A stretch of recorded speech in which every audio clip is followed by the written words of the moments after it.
ಸಂಸ್ಥಾಪಕ ರಾಜ್ಯಾಧ್ಯಕ್ಷರಾದ ಜಿ ನಂಜುಂಡಯ್ಯ ನಾನು ಮಾತಾಡ್ತಾ ಇದ್ದೀನಿ.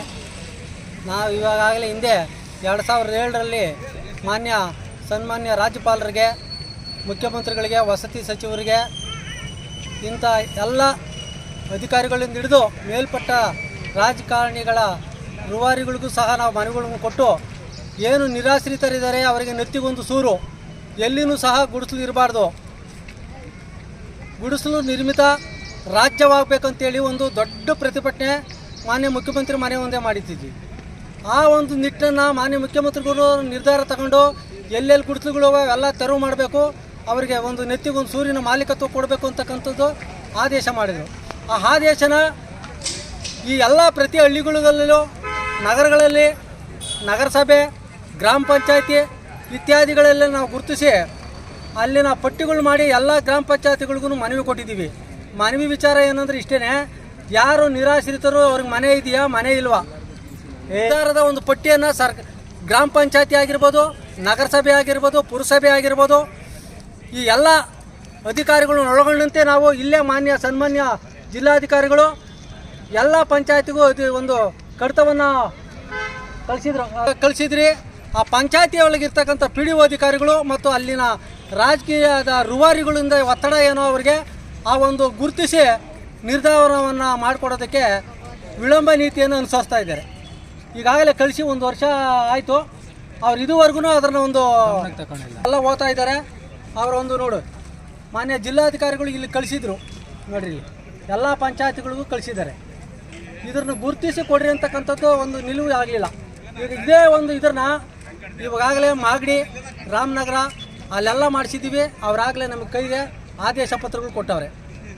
ಏನು ಮನೆ ಇದೆಯಾ ಇಲ್ವಾ, ಪ್ರಾಮಾಣಿಕವಾಗಿ ನೀವು ಅವ್ರನ್ನ ಸ್ಥಳ ಪರಿಗಣಿಸಿ PDO ಅಧಿಕಾರಿಗಳು, ಅಲ್ಲಿನ ಕಾರ್ಯದರ್ಶಿಗಳು ಹೋಗಿ ಗ್ರಾಮನ ತಿರುಗಿ ನೋಡಿ ಅವ್ರನ್ನ ಒಂದು ಮನವಿಯನ್ನು ತಂದುಕೊಡಿ ಅಂತ ಹೇಳಿದ್ವಿ. ಅದರ ಮನವಿ ಮಾಡಿ ಒಂದು ಆದೇಶ ಪತ್ರ ಕೊಡ್ರಿ ಅಂತ ಹೇಳಿದ್ವಿ. ಇದುವರೆಗೂ ಕೊಡ್ತಾ ಇಲ್ಲ. ಈ ನಿಟ್ಟಿನ ಇವತ್ತು ವಿರೋಧಿಸಿ ಮಾನ್ಯ ಜಿಲ್ಲಾಧಿಕಾರಿಗಳ ಒಂದು ಮನವಿಗೆ ಅಧಿಕಾರಿಗಳು ಅಲ್ಲಿ ಗಮನ ಕೊಡ್ತಾ ಇಲ್ಲ ಅಂದಮೇಲೆ ಅಧಿಕಾರಿಗಳ ಇನ್ನು ಎಷ್ಟರ ಮಟ್ಟಿಗೆ ಇಲ್ಲಿ ಪಂಚಾಯತಿಯಲ್ಲಿ ಕೆಲಸ ಮಾಡ್ತಾರೆ ಅಂತಕ್ಕಂಥದ್ದು ಈ ಒಂದು ಮನವಿನ ಮಾನ್ಯ ಜಿಲ್ಲಾಧಿಕಾರಿಗಳಿಗೆ ಮನವರಿಕೆ ಮಾಡೋದಕ್ಕೋಸ್ಕರ ಈ ಒಂದು ಕಾರ್ಯಕ್ರಮಕ್ಕೆ ಬಂದಿದ್ದೀವಿ. ಈ ನಿಲುವಿಗೆ ಏನಾರು ಅವ್ರು ಸ್ಪಂದಿಸ್ತಾ ಹೋದರೆ ಇನ್ನೂ ದೊಡ್ಡದಾಗಿ ಉಗ್ರ ಹೋರಾಟವನ್ನು ರಾಜ್ಯದಾದಂಥ ನಾವು ಹಮ್ಮಿಕೊಳ್ಬೇಕಾಗ್ತದೆ.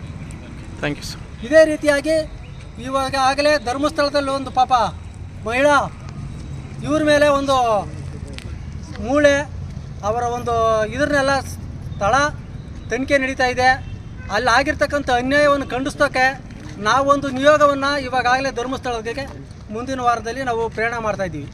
ಅಲ್ಲಿನೂ ಸಹ ಅನ್ಯಾಯಕ್ಕೊಳಗಾದವ್ರಿಗೆ ನ್ಯಾಯ ಕೊಡಿಸೋದಕ್ಕೆ ನಮ್ಮ ಹೋರಾಟ ಕ್ರಮಬದ್ಧವಾಗಿ ನಿಲ್ತದೆ ಅಂತಕ್ಕಂಥ ಹೇಳೋದ್ರ ಮೂಲಕ ಈಗ ಮಾನ್ಯ ಜಿಲ್ಲಾಧಿಕಾರಿಗಳು ಈಗೇನು ನಾವು ಒಂದು ಮನವಿ ಕೊಡ್ತಾ ಇದ್ದೀವಿ, ಆ ಮನವಿಗೆ ಎಲ್ಲ ಪಂಚಾಯತಿಗಳಲ್ಲಿ ಅವ್ರಿಗೆ ತಿಳಿಸಿ, ಆ ಪಂಚಾಯತಿಗೆ ಸ್ಪಂದಿಸಿ ಅವ್ರಿಗೊಂದು ಆದೇಶದ ಪತ್ರನ ಕೊಡಿಸೋದಕ್ಕೆ ವ್ಯವಸ್ಥೆ ಮಾಡಬೇಕಂತ ಹೇಳ್ತಾ ನನ್ನ ಜಿಲ್ಲಾಧಿಕಾರಿಯವರಿಗೆ ತಲುಪಿಸಿದ್ದೀನಿ. ಆದರೂ ನಮಗೆ ಜಿಲ್ಲಾಧಿಕಾರಿ ಕಳಿಸಿದ್ರು ಗ್ರಾಮ ಪಂಚಾಯತಿ, ತಾಲೂಕ್ ಪಂಚಾಯತಿ, ಜಿಲ್ಲಾ ಪಂಚಾಯತಿಯವರು ಮಾಡಿಕೊಟ್ಟಿಲ್ಲ.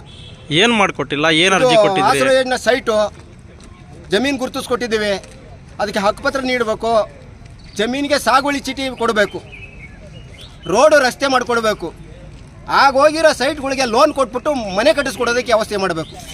ಆದರೆ ಫಲಾನುಭವಿ ಇದೆ. ಜನಪರ ಹೋರಾಟಗಳ ಒಕ್ಕೂಟಕ್ಕೆ, ಅಖಂಡ ಜನಪರ ಹೋರಾಟಗಳ ಒಕ್ಕೂಟಕ್ಕೆ, ಡಾಕ್ಟರ್ BR ಅಂಬೇಡ್ಕರ್ ಬಸವಣ್ಣ ಬುದ್ಧ ಒಕ್ಕೂಟಕ್ಕೆ, ಅಂಬೇಡ್ಕರ್ ಬುದ್ಧ ಬಸವಣ್ಣ ಒಕ್ಕೂಟಕ್ಕೆ, ಜಗಜೀವನ್ ರಾಮ್ ಅವರ ಒಕ್ಕೂಟಕ್ಕೆ ಹೋರಾಟ ಹೋರಾಟ.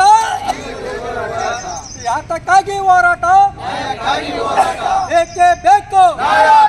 ನಮಗೆ ಬೇಕು, ಬಡವರಿಗೆ ಬೇಕು, ಬಡವರಿಗೆ ಕೊಡಿ, ಬಡವರಿಗೆ ಕೊಡಿ.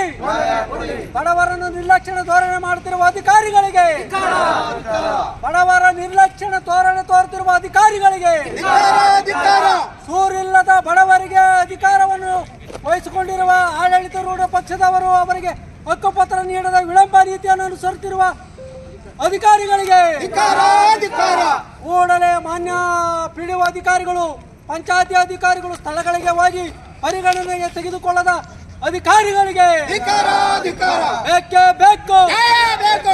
ಬಡವರಿಗೆ ಬೇಕು, ಬಡವರಿಗೆ ಕೊಡಿ, ಬಡವರಿಗೆ ಕೊಡಿ. ಹೋರಾಟ ಹೋರಾಟ ಎಲ್ಲಿ ತನಕ ಹೋರಾಟ, ಎಲ್ಲಿವರೆಗೂ ಹೋರಾಟ. ರಕ್ತವನ್ನ ಚೆಲ್ಲುತ್ತೇವೆ, ರಕ್ತವನ್ನ ಚೆಲ್ಲುತ್ತೇವೆ. ಸರ್ಕಾರವಂತೆ ಸರ್ಕಾರ, ಸರ್ಕಾರವಂತೆ ಸರ್ಕಾರ ಬೇಕೇ ಬೇಕು, ನಮಗೆ ಬೇಕು, ಬಡವರಿಗೆ ಬೇಕು, ಬಡವರಿಗೆ ಕೊಡಿ, ಬಡವರಿಗೆ ಕೊಡಿ, ಬಡವರಿಗೆ ಕೊಡಿ. ಕರ್ನಾಟಕ ಜನಪರ ಕೊಡುಗೆ ಬೇಕು,